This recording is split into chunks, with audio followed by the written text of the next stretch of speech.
This is Talk Business and Politics with Roby Brock. Welcome to today's Talk Business and Politics Daily. I'm Roby Brock. We are here to talk about a situation affecting the state's pharmacists. I'm joined by Scott Pace from the Arkansas Pharmacists Association and Representative Michelle Gray, who has been an advocate for the pharmacists of Arkansas and some of the legislative activity here. And Scott, I'm going to come to you first. Tell me, we have seen reimbursement rates for pharmacists for prescriptions, particularly in the health exchange plans in the state of Arkansas, have dropped dramatically since January 1st. What is driving this reimbursement rate reduction? Yeah, well, thanks for having us first, Roby. Appreciate the opportunity to be here. So you have to understand, in the pharmacy space, there is a middleman that operates between the health insurer and the healthcare provider. They're called a pharmacy benefit manager, like CVS Caremark is the example in the exchanges. They're often referred to as PBMs. That's correct. They're often referred to as PBMs. They basically control the reimbursement rates kind of at their own whim. They control the relationship between the insurer and the relationship between the provider, but they're not the same contracts. And so what we saw on the 1st of January is that there were arbitrary cuts made in the Blue Cross Blue Shield and Ambetter healthcare marketplace exchange plans that basically, because the PBMs could, they just simply started reimbursing the pharmacists below their acquisition cost. There was no of advance drugs. notice on this? Or? We have received no advance notice from what my pharmacists in the field tell us. It simply becomes a case of that they can do it, so they do. Yeah.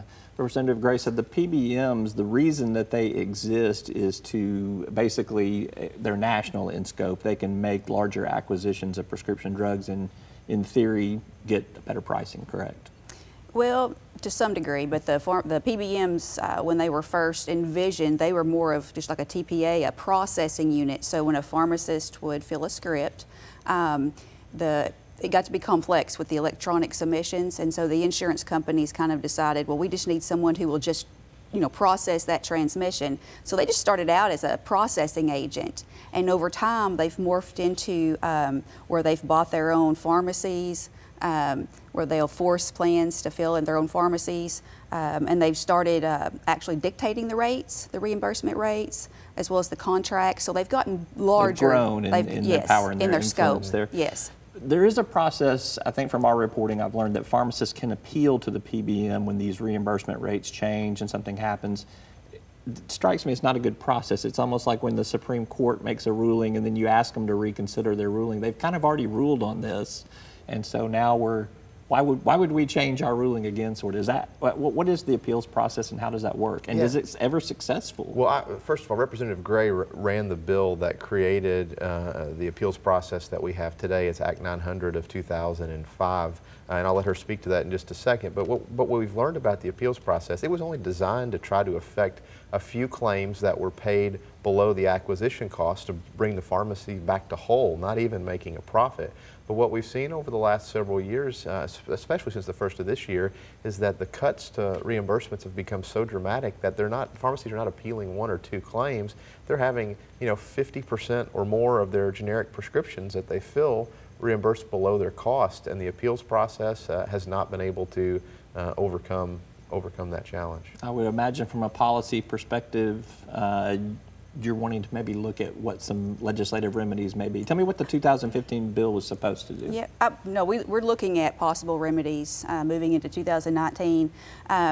Prior to the Act 900 of 2015, pharmacies were not allowed to refuse to fill a prescription. So if it adjudicated back at a loss, the pharmacist had to fill it anyhow. So we put in legislation that they could refuse to fill, which some are having to do, even with patients that are 20-year, veterans at their pharmacy. They're having to refuse if it's hundreds of dollars that they're losing. And it also allowed for that appeal process. The appeal process worked for the past couple years. They'd have some that'd come back, yeah, we mispriced that, we do need to change our MAC pricing. But I have some pharmacies in my district right now that haven't had one single appeal approved since this started a couple months ago. Interesting. With these particular plans. Now there's also the Attorney General's office can invoke the Deceptive Trade Practices Act if she feels like that there is a probable cause for that. Have y'all had any discussions with the Attorney General's office? Yeah, we've certainly met with the Attorney General's Chief of Staff, Corey Cox, about potential remedies under not just Act 900 but another law that we feel is being violated in state-funded plans. What was their reaction? Can you share? Well, their reaction is they're very interested in learning more and trying to figure out, where it makes sense for them to step in from an enforcement mechanism. So, we've had good conversations with them and have appreciated the dialogue we've had so far, and we continue to have that dialogue moving forward. So there's the Attorney General's office, there's potential legislation, but it would be a couple of years off. That doesn't seem like that's going to salvage the situation currently. What's the potential for pharmacy closures, or how long does this have to go on before we're in a crisis situation? Well, I think we're in a crisis situation right now, Roby, for two reasons. Number one, the exchange plans are bad. That covers about 320,000 Arkansans from the numbers that we've seen between Blue Cross and Ambetter, where CVS administers these plans. But just this past Thursday, Blue Cross has started putting these same cuts in place across their entire commercial line of business. It's going to be dramatic. You're going to see patient access issues, and you will see pharmacy closures if Blue Cross doesn't step up and fix the problem that CVS has created. And I want to give you one quick access issue, and then I'll let Representative Gray talk about potential legislative solutions.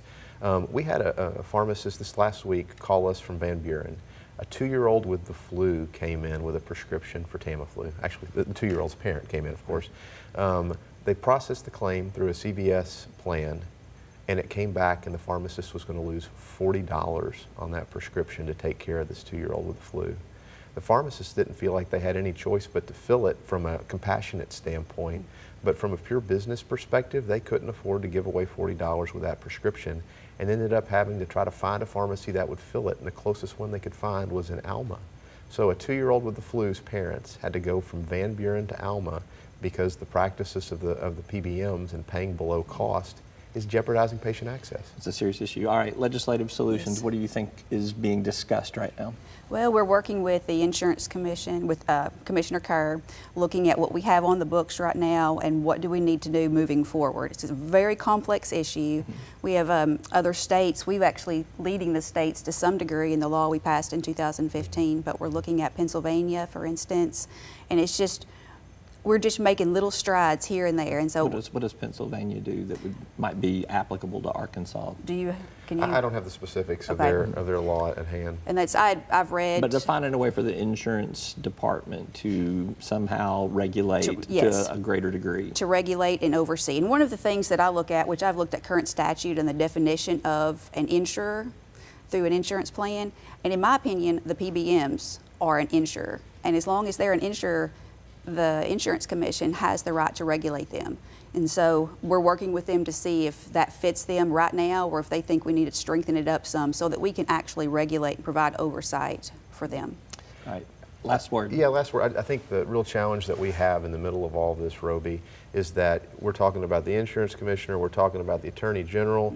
The truth is there is not one single state agency that has oversight over their pharmacy benefit management practices. They are dealing with other people's money, and they're doing it without regard to any law or any oversight. And I think that's one of the fundamental things that needs to be looked at. I got a feeling having you guys on, I'm going to be hearing from some pharmacy benefit management companies. So we may do round 2 on this and hear some more from their perspective. We're always willing to sit down with them, too. Yes. Scott Pace, Representative Michelle Gray, thank you both Thank very much you. for being here. Thank you. And thank you for tuning in. That's all for today's Talk Business and Politics Daily. I'm Roby Brock. We'll see you next time. Arkansas Electric Cooperative Corporation provides electric energy across 2/3 of Arkansas. This is an exciting time in our energy history, with incredible progress being made in renewable energy and storage technologies. As our energy portfolio continues to diversify, we'll maintain an all-the-above strategy to provide reliable and affordable electricity. Ever since the first light bulbs were placed in our members' homes, the electric cooperatives have been the solutions provider for our members, and we want to continue that well into the future. Each day, the promise of our nation begins again. Arkansas and America, moving forward. I help make that promise a reality. It's not for everyone, but people everywhere depend on us. Oh, I love you too, sweetie. Trucking delivers, or everything stops. And that's what drives me.